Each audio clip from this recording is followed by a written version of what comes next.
다섯 번째, 너희들은 참 복되다.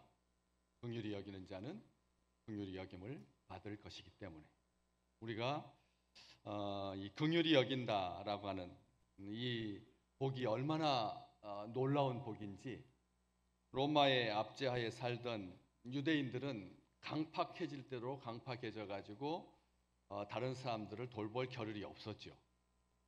그런 상황 속에서 우리 주님께서 이 긍휼히 여기는 자는 복이 있다, 이 말씀을 하고 계시는 겁니다.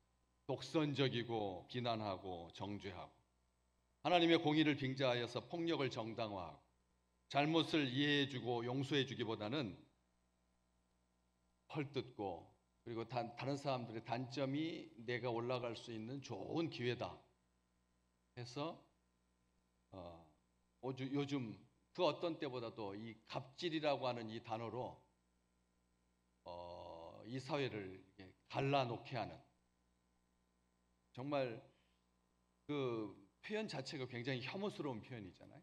그 외국인 노동자가 말을 잘 못하고 일 못한다고 랩으로 싸가지고 포크레인으로 이렇게 올려가지고 밑에서 조롱하고 있는, 참 그런 다 큰 사람들인데 외국인 노동자 말 어눌하다고,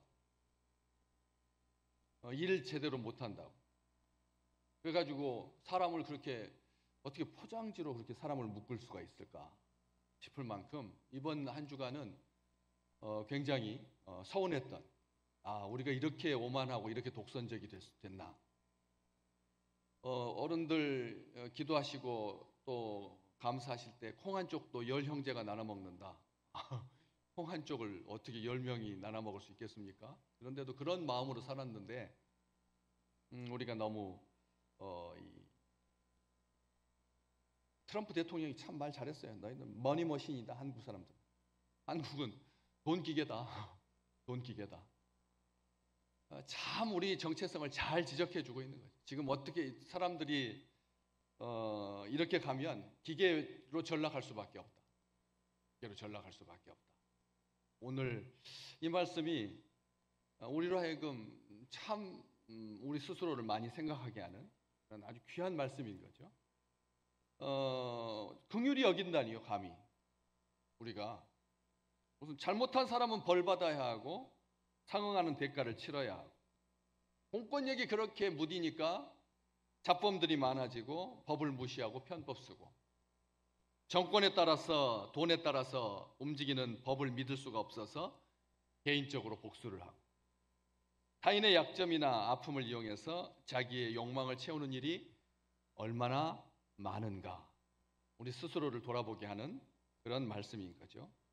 이 긍휼이라고 하는 단어, 그리고 긍휼하심, 긍휼히 여기다라고 하는 이 긍휼이라고 하는 이 단어는 다른 사람을 불쌍히 여겨서 그의 아픔에 공감해주고 그를 도와주는, 타인의 슬픔에 공감하고 고통당하는 사람들을 감싸주고 세상의 고통을 줄이는 데 참여하는, 누군가 마땅히 받아야 할 대접보다 더 나은 대접을 해주는, 도와야 할 아무런 의미가 없는 누군가를 도와주는, 누군가의 연약함을 이용해 먹지 않는, 참 많이 쓰이는 표현인데, 긍휼이라고 하는 이 단어가 굉장히 어려운 한문이잖아요. 한문.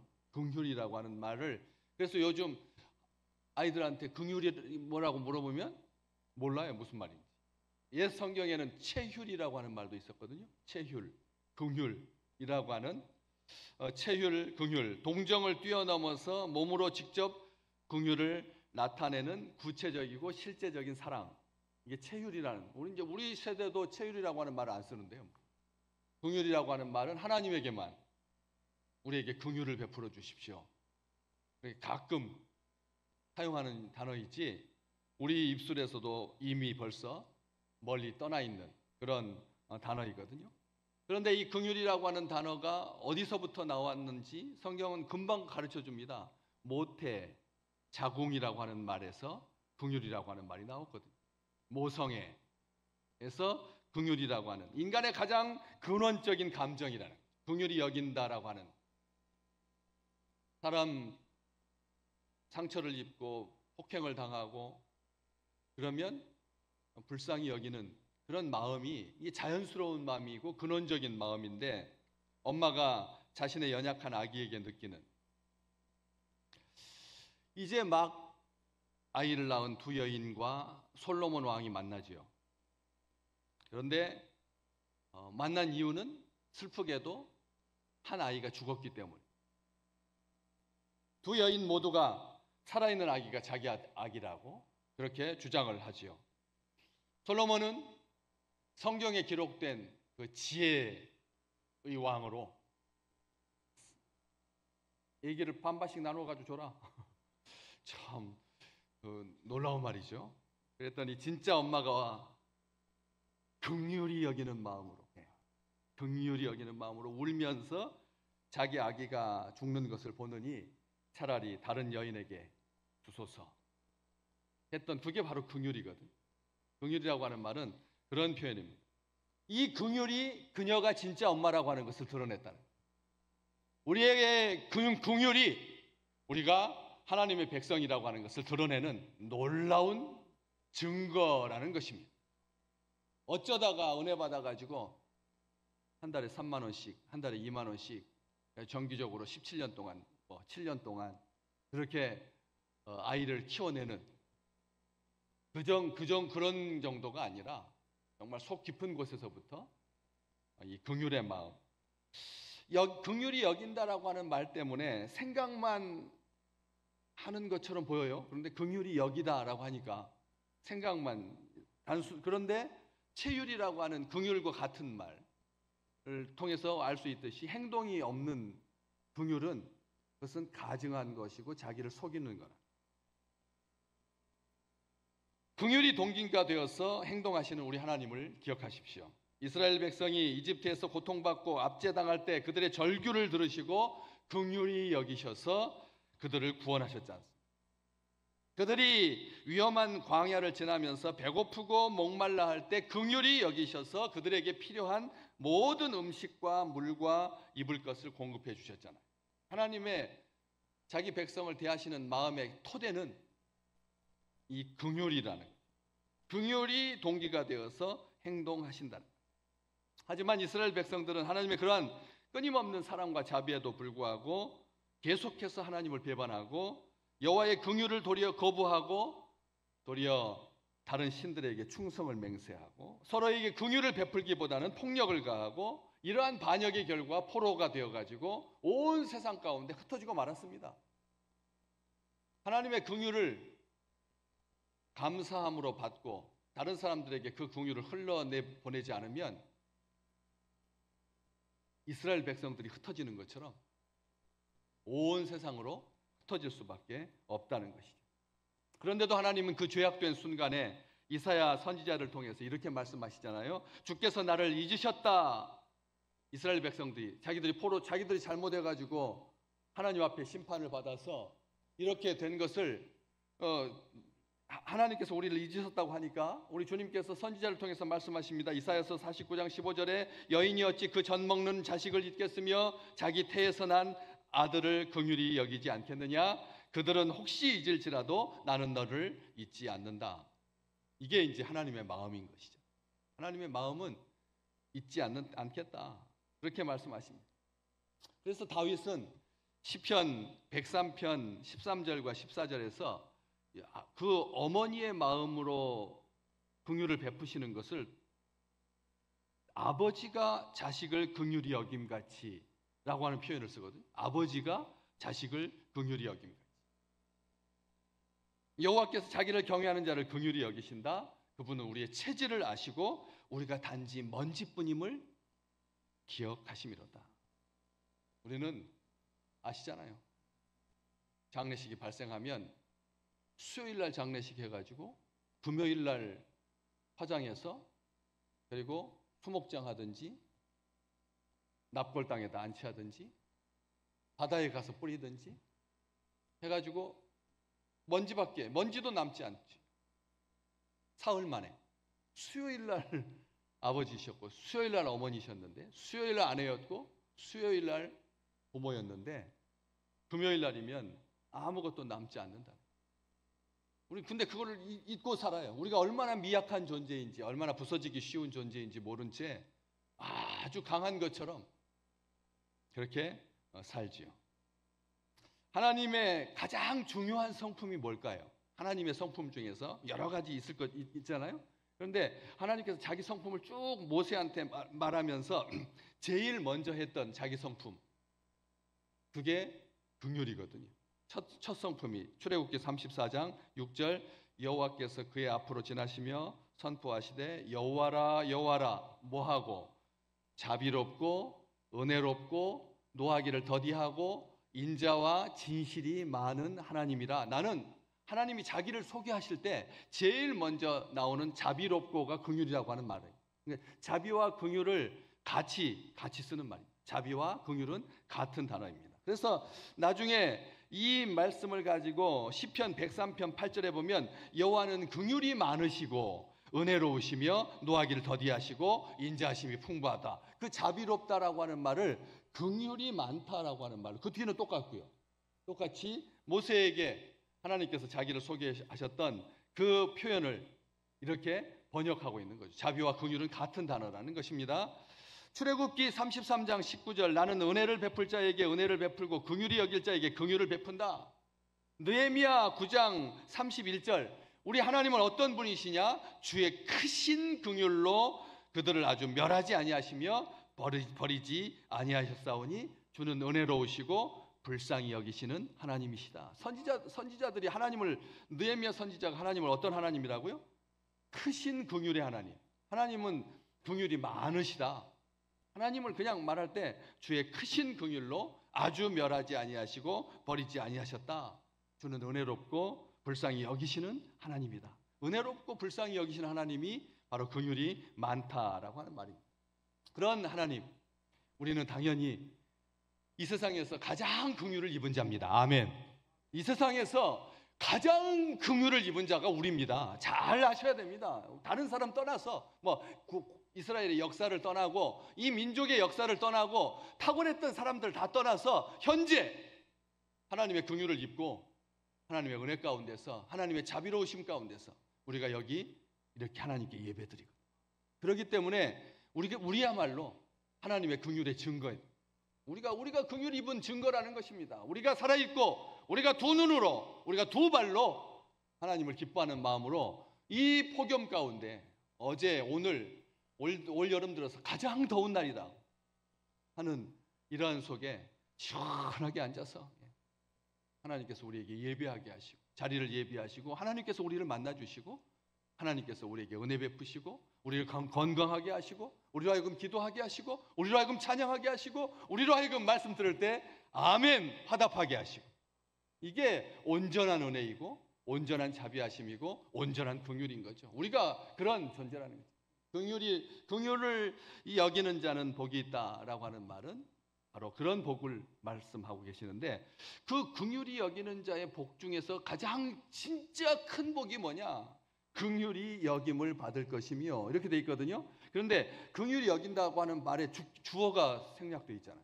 누구에게 여러분, 누구에게 긍휼히 여김을 받고 싶으세요? 누구에게? 바로 이게 하나님에게 긍휼히 여김을 받을 것이며라고 하는 말이 원래 숨겨져 있는 거예요. 왜냐하면 하나님은 능동태로 말하거든요. 하나님은 은혜로우시고 하나님은 자비를 베푸시고 그렇게 하는데, 그런 그 표현보다 더 강조하는 표현이 뭐냐면 하나님은 우리를 긍휼히 여겨주시고, 수동태라고 그래서 언젠가도 제가 몇 번 말씀드렸죠. 신적 수동태라고. 신적 수동태. 이스라엘 백성들이 좋아하는 표현 방법이거든요. 하나님이라고 하는 단어를 빼고 수동태로 긍휼히 여김 받는다라고 하는 말은 하나님께서 긍휼히 여겨주실 것이다 라고 하는 복입니다. 이 세상 살아가는 동안 사람들에게 긍휼히 여김 받는다라고 하는 것은 좋은 일이죠. 그렇지만 기분 나쁜 일이죠. 그렇잖아요. 내가 긍휼히 여겨주는 것이 은혜이고, 그렇잖아요. 내가 잘못해가지고 억울한 일 당했을 때 나를 아는 힘 있는 사람이 나에게 긍휼을 베풀어 주는 것은, 이것은 기분 나쁜 일입니다. 좋은 일 아니잖아요. 긍휼히 여김 받는다, 사람들한테 긍휼히 여김 받는다라고 하는 말은 좋을 수 없습니다. 정말 억울한 상황 속에서, 정말 죽을 상황 속에서 언젠가 내가 선행을 베풀었는데 그 사람으로 말미암아 내가 사지에서 끄집어냄을 받는 유대인들을 자기 반지까지 다 빼가지고 독가스실에서 빼돌려가지고 자기 공장 직원으로 일하게 해서 수천 명을 구원했던 그런 것이 우리로 하여금 아름다운 일이고 좋은 일이긴 하지만, 그렇지만 그것은 진짜 좋은 일은 아니라는 거예요. 누구에게 긍휼히 여김을 받아야 되느냐? 하나님께 긍휼히 여김 받으시기를 주의 이름으로 축복합니다. 자존심 안 상하고 하나님 앞에 긍휼히 여기심 받으시면 자존심이 안 상하고, 내 하나님이시니까, 내 아버지시고. 그래서 유대인이었고 로마의 감독이었고 교부였던 클레멘트, 많이 들어보셨죠? 클레멘트라고 하는 이 교부가 유대인 출신 교부거든요. 사도 바울이 유대인이었던 것처럼. 그런데 교부가 유대인인 경우가 흔치 않습니다. 드문 일입니다. 그런데 이 클레멘트는 그렇게 유대인 출신 교부였는데 그가 쓴 편지가 남아있거든요. 2세기 편지가, 2세기 때 편지가 남아있는데 거기에 보면 긍휼에 대한 보상은 타인이 베푸는 긍휼이 아니라 하나님이 주시는 긍휼이다, 이렇게 편지를 했어요. 긍휼에 대한 보상은 타인이 베푸는 긍휼이 아니라 하나님이 주시는 긍휼이다, 이렇게 교부였던 클레멘트가 편지로 우리에게 남겨주고 있고, 그런 것처럼 여기에서 긍휼히 여김 받는다라고 하는 말은 하나님께서 긍휼히 여겨 주신다는 거죠. 이것을 잘 보여주는 표현이 바울이 로마 교회에 편지하면서 로마서 9장 15절에서 16절, 아까 출애굽기에 모세에게 자기를 나는 자비롭고 이렇게 하나님께서 자기를 소개하셨잖아요. 그 말씀을 그대로 갖다가 그냥 로마서 9장 15절 16절에 딱 써놨습니다. 모세에게 이르시되 내가 긍휼히 여길 자를 긍휼히 여기고 불쌍히 여길 자를 불쌍히 여기라 하셨으니 그런즉 원하는 자로 말미암음도 아니요 다른 박질하는 자로 말미암도 아니요 오직 긍휼히 여기시는 하나님으로 말미암아 너희가 구원받았다는 거예요. 우리가 긍휼히 여기심 받는 것은 사람 때문이 아니라는 거예요. 원한다고 해서 우리가 긍휼히 여김 받는 것도 아니고, 또 다른 박질했다고 해서 수고하고 그 다음에 뭐 이렇게 해서 노력하고 애써서 긍휼히 여김 받는 것이 아니요 오직 긍휼히 여기시는 하나님으로 말미암아 너희가 긍휼히 여김, 가장 귀한 선물이죠. 우리가 구원받았으니까 이 놀라운 은혜를 받았다고, 우리가 어떻게 구원받았는지 기억하라, 모세가 로마 교회에 그렇게 편지하고 있는 거예요. 하나님의 긍휼은 무조건적인 사랑이라고 많은 사람들이 그렇게 감사하며 감격하죠. 하나님의 긍휼은 무조건, 어머니의 마음처럼 무조건적인 사랑이다. 에베소서 2장 4절에서 5절, 긍휼이 풍성하신 하나님이 우리를 사랑하신 그 큰 사랑을 인하여 허물로 죽은 우리를 그리스도와 함께 살려주셨다. 놀랍지 않습니까? 이 에베소서 2장 4절, 긍휼이 풍성하신 하나님이 우리를 사랑하신 그 큰 사랑을 인하여서 허물로 죽은 우리를 그리스도와 함께 살리셨고, 그 뒤에가 가로로 되어 있다는, 어떤 사본에는 있기도 하고 없다는 표현이죠. 거기에 보면 너희는 은혜로 구원을 받은 것이라 자격이 없는 자에게 하나님께서 우리에게 긍휼을 베풀어 주셨다는 거죠. 우리가 긍휼을 받을 만한 사랑스러운 사람들이 아니었거든. 이스라엘 백성들이 잘 보여줍니다. 하나님의 은혜 가운데, 하나님의 기적 가운데, 하나님의 능력 가운데 날마다 살았거든요. 그렇잖아요. 40년 동안 정말 자기가 수고해서, 자기가 길쌈해서 옷을 얻고 음식을 얻지 않았잖아요. 철저하게 하늘에서 아무것도 없는, 지금도 광야에서 어떻게 삽니까? 사람이 낮 온도 40도, 밤의 온도 영하인데 사람이 부서지는 그런 환경인데 무슨 농사를 지으며 무슨 옷을, 날마다 대적들이 수시로 노리고 있는, 맹수들이 덤불 속에서 발 뒤꿈치를 물려고 기다리는 그런 상황 속에서 하나님께서 그렇게 은혜를 베풀어 주셨음에도 불구하고 이스라엘 백성들은 완악했는데요. 그렇기 때문에 우리가 그렇게 긍휼을 받을 만한 아주 사랑스러운 존재가 못 됩니다. 사실은 아시잖아요. 우리는 얼마나 입이 싼지. 한번 입을 만져보세요. 입 좀 이렇게 만져봐요. 우리 입이 얼마나 가벼운지, 우리 입을 얼마나 가벼운지. 자기에게 이익이 되는 데서는 입이 넓어지고, 자기가 조금 뭐 하는 데는 위축돼가지고 이렇게 나와 있고 삐져가지고 말이지. 우리 입술이 얼마나 그렇게 간사한지. 그런데 하나님께서 그 우리의 입술의 행함대로 두지 않으시고 하나님께서 온전하게 하시고, 주님 이 땅에 오시면서 계시면서 이스라엘 백성들 정말 완악하잖아요. 그렇잖아요. 그래서 하나님께서 400년 동안 침묵하셨어요. 도대체 얘네들은 상종해서는 안 되겠다 싶어가지고 하나님이 삐졌어요. 400년 동안. 아우, 선지자도 안 보내셨다니까요. 하나님이 화가 나셨어요. 내가 도대체 이렇게 긍휼을 베풀었는데 너희가 어쩌면 이렇게 완악할까 싶어가지고 400년 동안 선지자도 보내지 아니하시고 말씀도 주지 아니하시고, 그런 과정에서도 하나님께서 포기하지 아니하시고 어머니의 마음, 아버지의 마음으로 긍휼을 베풀어서 우리 가운데 오신 우리 주님, 마태복음 9장 36절 우리 함께 같이 읽어볼까요? 무리를 보시고 어떻게 여기셔서? 불쌍히 여기셔서. 그들이 왜 불쌍히 여겼는데요? 목자 없는 양과 같이 고생하고 기진하기 때문에.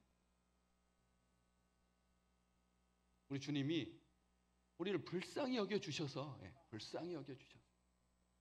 여기만 그렇게 기록됐나요? 마태복음 14장 14절 예수께서 나오사 큰 무리를 보시고 불쌍히 여기셔서. 불쌍히 여기신 중에 첫 번째 증거가 뭐라고요? 그 중에 있는 병자를 고쳐주시니라. 하나님께서 고쳐주시기를 주님의 이름으로 축복합니다. 어떤 병이든지, 어떤 병이든. 어제 그냥 더워가지고 수박을 한 8조각을 먹었더니 아주 그냥 막 속이가 그냥 다 뒤틀려가지고, 우리가 얼마나 연약한지, 얼마나 입이 가벼운지. 근데 하나님께서 이렇게 또 말씀 들고 서니까 배 아픈 게 하나도 안 아파요. 아침에 일어날 때는 나 아파 이렇게 써져 있었거든요. 여기 이마에 나 아프다고 써져 있었는데 하나님께서 또 은혜를 주셔서 하나도 안 아파요. 지금 거기 너무나 편합니다. 너무 찬 거 많이 드시는데 전 냉커피 지금 계속 7월달 8월달 드리고 있는데 다음 주부터 뜨거운 물로 다시 돌아가야 할까 이렇게 생각하고 있습니다. 따뜻한 게 더울수록 입은 찬 것을 끌어당기지만 따뜻해야 된다는 것을 다시 한번 느끼는 것 같아요. 그래서 어쨌든 이렇게 우리 병자 불쌍히 여기셔서 질병을 고쳐 주셨다라고 하는 것이죠. 예수님은 자신을 뭐라고 표현하시냐면 암탉이 병아리를 품어 보호하듯이 자신의 백성을 모아서 품으신다고. 우리 주님께서 그렇게 말씀해 주셨고, 암탉이 병아리를 품듯이. 여러분 암탉 키워보신 분들 아시잖아요. 그 20마리나 되는 병아리가 엄마의 그 날개 아래 다 들어가요. 다 들어가요. 그러면 그 새끼들 보호하기 위해서 어미는 고양이가 와도 개가 와도 절대 내놓지 않잖아요. 그런 것처럼 우리 주님께서 내가 그 긍휼의 극치가 뭐냐면 인류의 고통과 죽음을 직접 감당하셔서 십자가를 지신 거잖아요. 긍휼의 극치는 십자가인 거죠. 우리가 오늘 또 말씀 받고 은혜 받아서 이제 7월 마지막 다 정리하고 또 8월로 또 넘어가는 이 계절의 또 길목에서 이제 늦여름인 거죠. 이제 6, 7, 8월이 여름이니까 이제 늦여름으로 한풀 꺾일 거다. 또 폭우도 잦을 거고 태풍도 막 3개씩 막 올라오고, 그래서 또 정신없는 그런 과정 속에서도 십자가를 더욱더 의지하시기를 주의 이름으로 축복합니다. 그래서 아무도 상처 입지 아니하고 다치지 아니하고 떠내지 아니하고 반지하에서 물 차가지고 못 나와가지고 죽지 아니하고, 하나님께서 그렇게 우리 주님께서 우리를 구원해 주신다는 거예요. 히브리서 8장 12절 정말 놀라운 편이죠. 내가 그들의 불의를 긍휼히 여기고, 심지어는 불의인데도 불구하고, 의롭지 못하잖아요. 그런데도 불구하고 내가 불의를 긍휼히 여기고 그들의 죄를 다시 기억하지 아니하리라. 우리 주님께서 말씀, 이 놀라운 말씀 아닙니까? 하나님 우리를 대하실 때 항상 한결같이 우리를 심지어는 의롭지 못함에도 불구하고 긍휼히 여긴다. 그렇기 때문에 히브리서 4장 16절 우리 함께 같이 읽겠습니다. 그러므로 우리는 긍휼하심을 받고 때를 따라 돕는 은혜를 얻기 위하여 은혜의 보좌 앞에 담대히 나아갈 것이니라. 아멘. 삐져 있지 마시라는 거죠. 주님 앞에 내가 이렇게 불의한데 나에게 긍휼을 베푸실까 해가지고 의심하면서 그렇게 머뭇머뭇거리지 말고 지체하지 말고 때를 따라 돕는 은혜를 하나님께서 우리에게 주실 것이니까, 그래서 은혜의 보좌 앞에 담대히 나가라.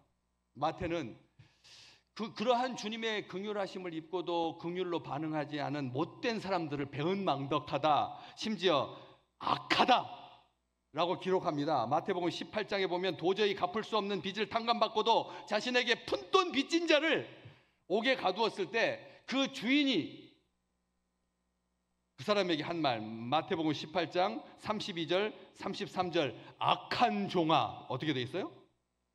악한 종이라고. 악한 종이라고 돼 있잖아요. 내가 너한테 1만 달란트를 삭감해 줬는데 겨우 100데나리온 빚진 자를 용서하지 못해가지고 감옥에다 쳐넣어 하면서 화가 나가지고, 악한 종아, 내가 네 빚을 전부 탕감하여 주었거늘 내가 너를 불쌍히 여김같이 너도 네 동료를 불쌍히 여김이 마땅치 아니하냐. 마태가 두 가지, 긍휼을 하심을 입고도 배은망덕한, 악하다, 아예 악하다. 한 군데 더 나옵니다. 마태복음 25장에 보면 긍휼의 삶을 살지 않았기 때문에 영원한 불에 들어갈 사람들에게 주님이 말씀하시죠. 마태복음 25장 45절, 지극히 작은 자 하나에게 하지 아니한 것이 곧 나에게 하지 아니한 것이라. 지극히 작은 자에게 하지 않은 것, 이것이 곧 나에게 안 한 거다, 우리 주님께서 말씀해 주셨습니다. 야고보서 2장 13절, 긍휼을 행하지 아니하는 자에게는 긍휼이 없는 심판이 있을 거다. 아멘. 저는 고백합니다. 긍휼을 행하지 아니하는 자에게는 어떤 심판이 있을 거라고요? 긍휼 없는 심판이 있을 거라고. 전혀 빠져나갈 구멍이 없다는 거예요. 너는 그냥 죽는다는 거예요. 그냥 긍휼 없는 심판이 있을 거다. 그런데 긍휼을 베푸면 어떻게 된다고요? 심판을 이기고 자랑하는, 이게 무슨 뜻이냐면 죄사함의 기쁨과 행복은 긍휼히 여기는 마음을 가질 때 제대로 맛볼 수가 있다는 겁니다. 아멘. 이 마지막 긍휼은 심판을 이기고 자랑한다라고 하는 말은 그 기쁨을 너무나 좋아가지고, 내가 긍휼을 정말 세상적으로 봤을 때 보잘것없는 긍휼인데 그것을 베풀면 그것이 뭐 어떻게 해준다고요? 심판을 이기게 해준다. 심판을 이기게 해준다. 그 심판은 하나님의 심판이고 그 하나님의 심판을 이기게 해준다. 그리고 자랑하게 된다. 그 기쁨을 온전하게 맛볼 수 있게 된다. 그래서 사도 베드로는 베드로전서 3장 8절 말씀, 마지막으로 말하노니 너희가 다 마음을 같이하여 동정하며 형제를 사랑하며 불쌍히 여기며 겸손하며, 베드로가 여기 불쌍히 여기는 거예요. 불쌍히 여겨라. 불쌍히 여겨라. 그래서 이번 한 주간이, 우리 생애가 날마다 하나님의 긍휼로 가득한 아름다운 시간들 되시기를 주의 이름으로 축복합니다. 긍휼히 여긴다라고 하는 것은 우리가 하나님 앞에 빚을 꾸어드리는 겁니다. 사람을 우리가 불쌍히 여기면 하나님의 심판을 막아주는 겁니다. 우리 행위대로 하나님께서 심판하신다면 우리가 어찌 이게 썽썽한 몸으로 이 자리에 나올 수 있겠습니까? 나에게 작은 자에게, 지극히 작은 자에게, 큰 사람에게 긍휼하지 마십시오. 큰 사람 말고요, 지극히 작은 자, 외국인 노동자들, 미혼모들, 조손가정, 우리 식구들은, 정말 이 땅에 사는 우리 주의 백성들은 그렇게 작은 자에게 함으로 주님의 크신 긍휼할 가운데 날마다 거하는 우리 나라와 우리 민족이 되기를 간절히 소망합니다.